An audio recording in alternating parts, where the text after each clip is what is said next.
Good day. This is the third year in the mitzvah Minu Melech from the Tzemach Tzedek, the third Lubavitcher Rebbe, in which he explains the mystical ideas behind certain mitzvahs. So last few weeks we covered the mitzvah of Avos Yisrael and not to hate another Jew. And this time we're learning Minu Melech, appointing a king. It says in the Torah that when you come into the land of Eretz Yisrael, the land of Israel, and you settle the land, you should appoint a king.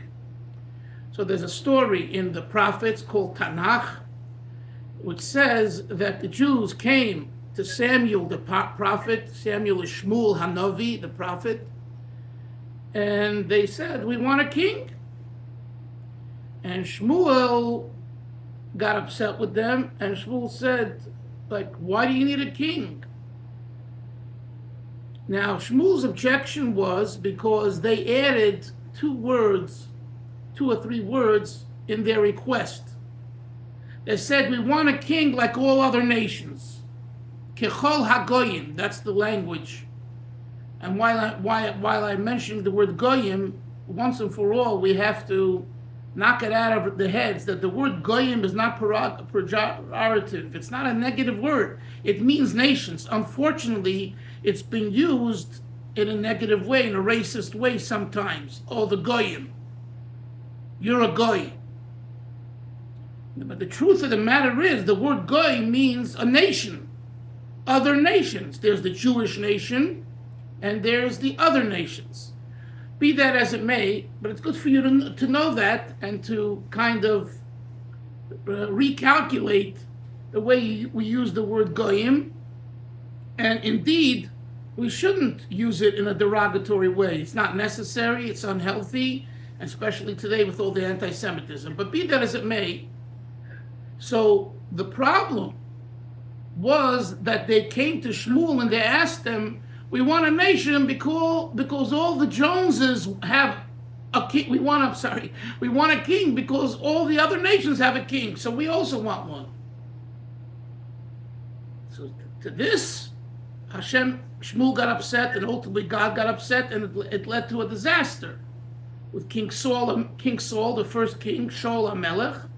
Ultimately came along Dovid HaMelech, King David, which is the Davidic kingdom, meaning to say the Mashiach, the Messiah, the Jewish Mashiach, is Ben Dovid, right? There's a concept, some of you this might be new, but there's a concept called Mashiach ben Yosef and Mashiach ben Dovid. Mashiach, the son of Yosef, and the Mashiach, the son of David. Mashiach ben Yosef is a prelude to the ultimate Mashiach, which is someone else, because he comes not from the lineage of Joseph, one of the tribes. He comes from the lineage of David. I think I told you I once led a farbrengen in Mar Vista, California, many years ago when I lived in California. It was a reform synagogue, and I was invited by the rabbi. That itself was pretty amazing to have a Chabad rabbi, the way I look, although my beard was black at the time, come into a Reform Sunday morning men's group in the library with men and women that were invited to lead a farbrengen at 10 o'clock in the morning, Sunday morning, and to teach some nigunim, and it was a real special experience. So after I finished, he walked me out, the rabbi, Reform rabbi, I forget his name now, and he said to me that, he says, I believe that the Lubavitcher Rebbe, Rabbi Schneerson, is the Mashiach ben Joseph. And he meant it. I'm telling you, he was going on. And he said, I could tell you why. And he started to quote and prove and this and that. I didn't argue with him. I didn't, just... So there is a concept called Mashiach ben Yosef. But the ultimate Mashiach is from Ben Dovid, the Davidic house. In other words, after the fiasco with Shaul HaMelech, the first king, which followed this issue here with Samuel, the reluctance of Shmuel to give them a king, right? Etc. So the kingship moved, royalty for Jews moved over to David. And that was sanctioned by God because it's associated with Mashiach and different reasons.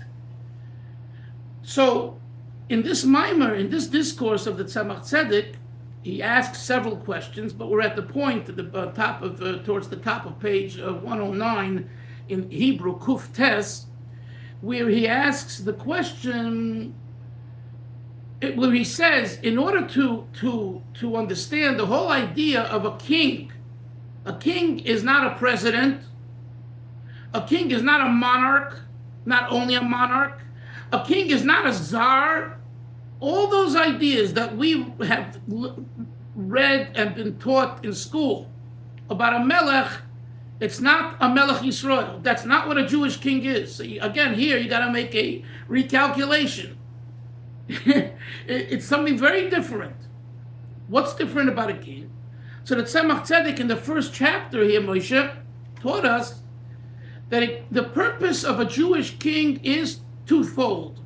One, to instill in the Jewish people humility and subservience to God. In Hebrew, bittul lelokus. That we should kind of empty ourselves of yeshus, of ego, of arrogance, from the most rough and tough arrogance to the most refined arrogance. And how is a king able to do that? Because a Jewish king himself has that. Or that's what a Jewish king should have. Isser is not here today, but yesterday before the Shir, Isser asked me a good question. He says, here we talk about what a Jewish king is. If you look in Jewish history, just follow the prophets, and you see how wicked many of the Jewish kings were. So where is this humility and subservience for God if they put up idols in the temple, or they killed the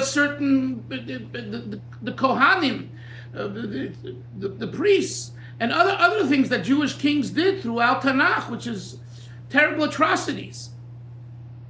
So I explained to him those kings weren't living with the message of real kingship as is explained here, unfortunately. Remember the rule. Remember the rule, Chevra. Chevra means you guys. The rule is God doesn't take away a person's free will. I don't care who it is. Because as soon as you take away free will, Moshe, you're not a person.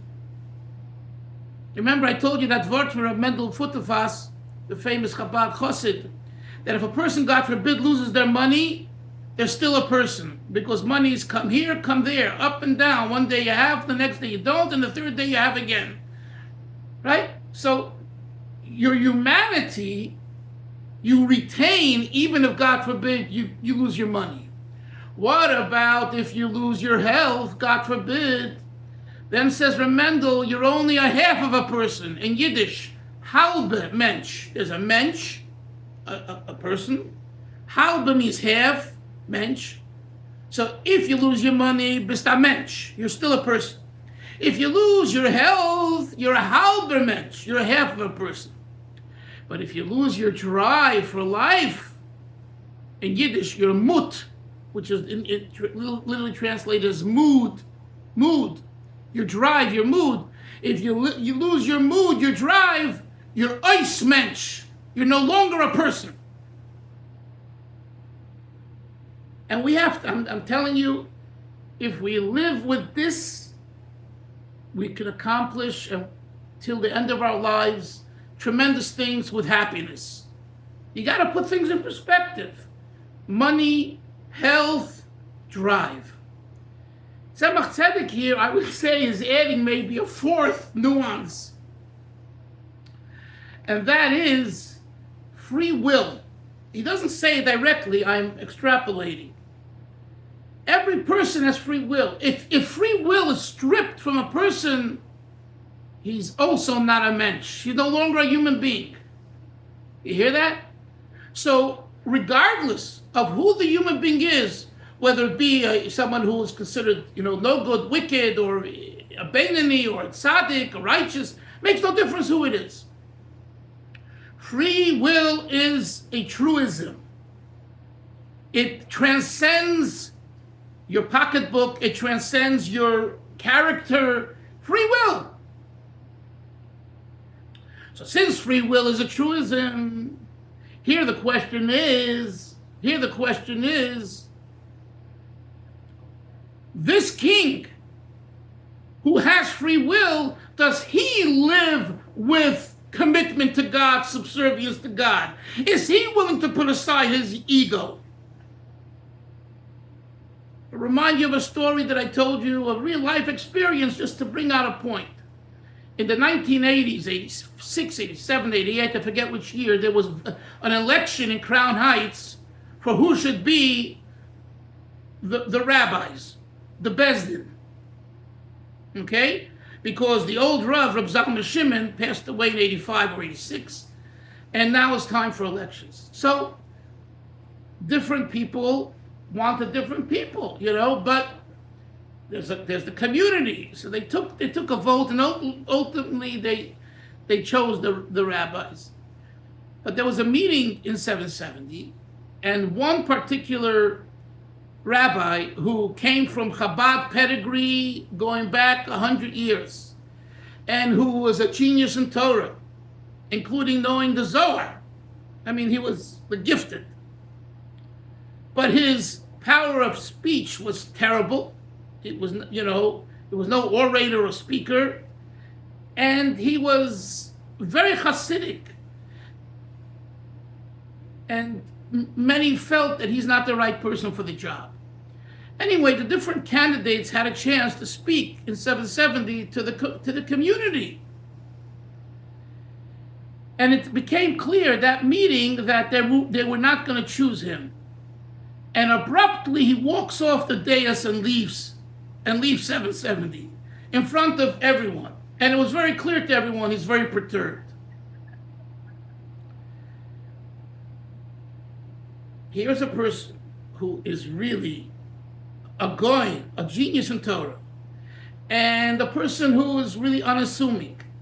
But when you pushed the right button, ego came out. A certain amount of ego came out. I'm saying it not to, God forbid, badmouth him. I'm just the point. You never know where that little mouse is within yourself that comes out when the cat chases the mouse. Where is my little mouse?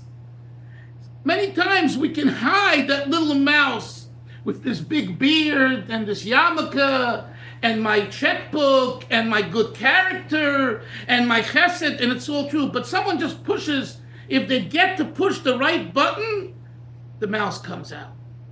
And that's true by a king too. Says the Tzemach Tzedek that a Jewish king's his modus operandi should be, and what from God's perspective is emptying yourself of ego, getting rid of ego. That's a Melech b'Yisrael. And when he displays that, he can then instill that same quality of humility and subservience to God in all the subjects in the Jewish people. Now, if you could find me one czar, one monarch, one president, and one rabbi that lives with what I just said, I'll give you a medal. But anyway, that's the Nakuda. You remember my other story when I started to study the topic of reincarnation about 25 years ago here in Brooklyn, and I was looking for a guide, a mentor, because in yeshiva we didn't learn that. We learned Chassidus. We didn't learn Kisvei Arizal, writings of the Ari, which is more on the Kabbalah strand. So you look for a teacher who knows that. So I asked around. So they told me about two people. So I spoke to the first one. He lived in another neighborhood, and he spoke down at me. And when I hung up, I said, thank God I didn't lay it into him, but he deserved a good laying in. I'm calling you. You could say I don't want to help you. You could, be not. But he spoke so down, like he is this king and I'm a nothing. Then I spoke to someone else locally who invited me, taught me, spoke to me. So bittul, humility, is a difficult thing, and there are people who can hide their non-bittul or their aggressive yesh self, and then and by others it's obvious, and by others it's not. But the bottom line is that's what a king is. So that's the first point that the Tzemach Tzedek made about a king. The reason for having a king. Why God says in the Torah, when you come to the land of Eretz Yisrael, appoint yourself a king, get a king. It's to bring humility and subservience for God into the Jewish people as they settle now the land of Israel. The second reason is a simple reason. You drive over the speed limit, you're getting a ticket. If there wasn't civil court and small claims court, people would rip off each other. They rip off each other anyway. But you know what I'm saying? You need law and order, Mark. You need law and order. A king's job one of his jobs is to create law and order. Okay? So that's a very, very kind of non-spiritual issue, but yet necessary. Law and order. That's the second reason for a king. That we learned in the first chapter of this discourse. Now, the second chapter, he starts speaking about King David. So who is the king? Who's the ultimate Jewish king? I told you, not Saul, not Shaul HaMelech, and not even Solomon. Even though Solomon, Shlomo HaMelech, was the one that built the temple. What does it say in Tanakh? Why didn't David build the Beis Hamikdash, the temple? Because Kidam Rav Shofachta. That's the quote. You spilled too much blood. The wars that you had, David, were justified and necessary, but the bottom line is you killed people. So not that he had blood on his hands, that's the expression. In a negative way, you're a murderer. No, but the fact is that you were involved in war. And the Beis Hamikdash is a place of shalom, peace. Peace is accomplishing the same thing, not through war. Therefore, you, Hashem says, the name of the prophet says, the name of Hashem, you, David, won't build the temple, but rather your son Shlomo, which is associated with the name Shalom, peace, wholesomeness, he will build the temple. Parenthetically, another thought comes to me just for a moment. In leadership, certain people are cut out to be the Shalom, and certain people are cut out to be the fighters. And guess what? You need both. What Shalom can accomplish, the fighter can accomplish. What the fighter can accomplish, the Shalom can accomplish. It's very seldom that you can accomplish both together. I'll tell you a personal experience. When I was a Chabad rabbi in Marin County from 1984 to 92, we had, I've mentioned this many times, we had great opposition to establish a shul in a residential area, like Chaim Zev had in Baltimore. I had it in Marin County. And I had to be a fighter. If I wasn't a fighter, there would be no shul today. I promise you. Because they tried shutting us down, and they got the video cameras, and we went to court for 3 years, on and on and on and on and on. My congregants, fine people, but they came to have a quiet life in Marin County. The Jews of the East escaped to the West, California, Arizona. Hillel is laughing. He can relate to it. New Mexico, Arizona, I said, get away from Brooklyn and then Philadelphia and Chicago and Baltimore and the inner cities. We're living out with nature and everything else. And here comes this 25-year-old Lubavitcher from 770, and he's not letting the people who oppose Chabad and oppose a shul do what they want, and he's standing up to them. That's called a rabble rouser.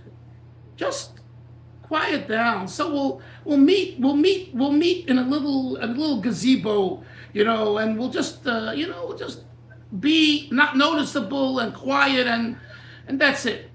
I said, for that you don't need me. You hired me to be a rabbi and a leader and to grow this congregation, not to be in a little one-room apartment, Years later, so the Balabatim, my congregants, they were perturbed. They didn't like it. They understood where I'm coming from, and they understood why it's necessary. But all of a sudden, you become the highlight. You walk down the street. Oh, you belong to the Chabad. You belong to the congregation. You're amongst the people that's fighting us. This 538 planned community up the road from George Lucas's film and light industrial place where he made Star Wars and everything else was up the road. And that's why it was called Lucas Road. And of course we called it Luchais Road, the road of the tablets, the Luchais. But anyway, so years later, I was speaking to one of my congregants, former congregants, when I already left Marin, and he said, Rabbi, if you didn't fight them, we would never have a shul. And this is a person who opposed me, who fought me. We remained friends, but he disagreed. And years later he said, I see it was necessary. So, but nevertheless, fighting is fighting. When you're fighting, you get dirty. You cannot fight and not get dirty. Then there's another experience. We talk about the Shlomo HaMelech, which is all about shalom, where somehow he accomplishes certain things through a peaceful manner. But there are areas which he doesn't get to because he's not a fighter. So I say this because when we talk here about the king, the Melech Yisrael, we talk about David because we're about to talk about David's kingship, and we say David, King Dovid. We're making a big deal about the king, King Dovid. He is the king, the Davidic dynasty. Why didn't he build a temple? So it says in Tanakh, Kiram Dav Shafachta, because you spilled too much blood. But God, you told me to do that. I know. But the bottom line is, I need a temple that's peaceful, that transcends fights. And this is a very interesting, I'm going to say oxymoron, but it's an interesting, what's the word, the quagmire? It's an interesting issue. Listen to this. In order to get to a peaceful temple of Solomon, you need David as a prelude to fight a war, to fight wars. You can't come to the temple of Solomon unless you go through David. And that's exactly what I experienced. There wouldn't be a shul, a Chabad house in Marin County, in where we were at the time, if not for someone who fought them. It wouldn't happen. You could stand on your head, jump upside down, do all the... Listen, Hashem could do anything. Right? We know that. Speaking about Hashem could do anything, I told you this too, just to remind you. There was one woman for the community, their community association. They have a community association in these groups, just like you have a board, a Vad Bayit, and things like that in Eretz Yisrael, in Israel, in your communities. Anyway, she was always ratting on us. So if we rented the community facility for Rosh Hashanah, Yom Kippur, and Hanukkah, because we didn't have room in our facility, and people came from throughout Marin, so we had 100, 150 people, and we couldn't fit them in, so we rented a larger community room.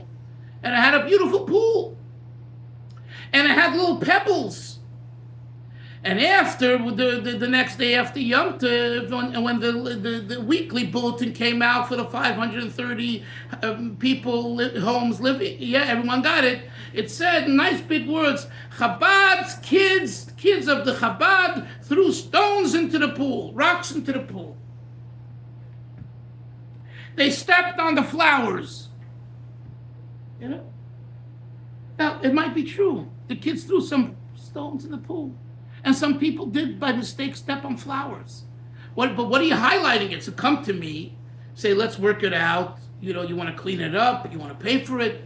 But going into the, it was a way that she was constantly, weekly, almost, pointing out negative stuff. Because ultimately they were upset that we were in the neighborhood. And I told my father, those that have met my father or seen him online, because I've had now 57 interviews with him, they're in Yiddish, but just looking at his mannerisms, you'll enjoy at least one of them. Take a moment anyway, look at them. So my father is a Romanian Jew from Europe. He doesn't mince words. So I told him about the tsaras that this lady's making me. And that week I went into New York for what I had to go to New York. And Sunday we saw the Rebbe was giving out dollars for tzedakah. So my father came with me, and I wouldn't open my mouth to the Rebbe. That's not something. It's not normally what I did, what most Hasidim did. But my father, from a different time, in a different place, he did. So he says to the Rebbe, "My son is having terrible problems with his shul." He said it in Yiddish to the Rebbe. And the Rebbe gave $1 and gave a bracha that everything should work itself out. I don't remember now the exact language. I think I have it on a video somewhere. That was Sunday. I flew back on Tuesday or Wednesday to California. I think it was Wednesday, yeah. And I got off the plane, and someone told me, one of my congregants told me, or my assistant rabbi told me, that this lady, 44 years old, had a massive heart attack yesterday and dropped dead.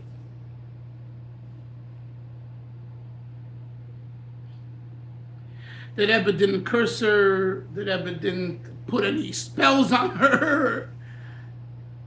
And you could take it. I'm telling you what happened. You could take it now. She was a smoker, so you're going to say that she had a massive heart attack from cigarettes? Maybe. But I know that she was 44 and healthy.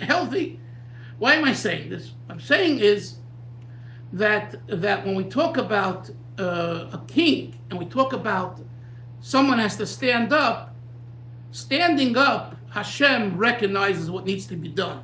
He's looking for someone to stand up. What Eretz Yisrael, what the IDF did, post October 7th, they needed to do that.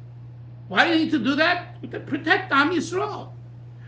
Yeah, it's Dam Rav Shafachto. You spilled a lot of blood. A lot of innocent people were killed. Kids, others, yes. Now you can argue they're also against Israel and they're also brainwashed. I'm not talking about that. But I'm just saying it's necessary. At the same time, that person doesn't build a temple. Who builds the temple? Shlomo HaMelech. And I think in our life we need to, especially in relationships, husband and wife, siblings, and all kinds of relationships. A good team is when you have the two kinds. One is a fighter and one is passive. And if they could work together and understand each other and come away with a game plan, you can accomplish the best of both worlds. And it's not an easy task, because two people who are really, one this nature, one that nature, one's a fighter, one's not. You'll ask probably most shadchanim matchmakers, they'll tell you they shouldn't get together. And I say, lav dafke, not necessarily. It depends if the people have humility. You have humility, and one time one gives in, the other time the other person gives in, it can be the best of the both worlds. Anyway, we didn't learn inside any today, but we did speak about some very important ideas. So tomorrow, even though it's a fast day, it's the 17th of Tammuz, the start of the 3 weeks. So if you're buying any new clothes, do it today and put them on so that you could wear them, unless you have a different ruling from your rabbi. Because even if you buy clothes during the 3 weeks, there's a sale, which you're allowed to buy, clothes, but you're not allowed to wear them, as far as I know, until after the 3 weeks. So you're allowed to purchase until the 9 days. Maybe, I'm not talking about socks and undergarments, because that's not really. I'm talking about a shirt, pants, a jacket. So things like that, if you plan on doing that, then your family, your wife and kids, encourage them to do it today. But the ikar is we should have an easy fast, and we should see Mashiach. We shouldn't have to fast. but we will learn tomorrow, Image Hashem. And anyone have any questions or comments? Alan, Chaim, how did you follow everything I said? Or forget about everything. Did you follow what I said?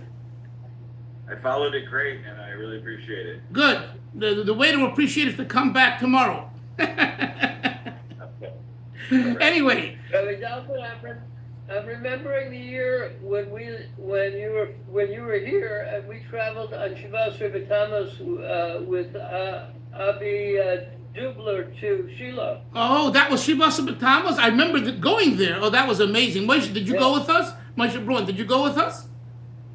No, not in that trip. Oh, that was a wonderful. Yeah, that was a very nice thing that Avi did. Yeah, that was my only time I was there. Anyway, very memorable. Very memorable.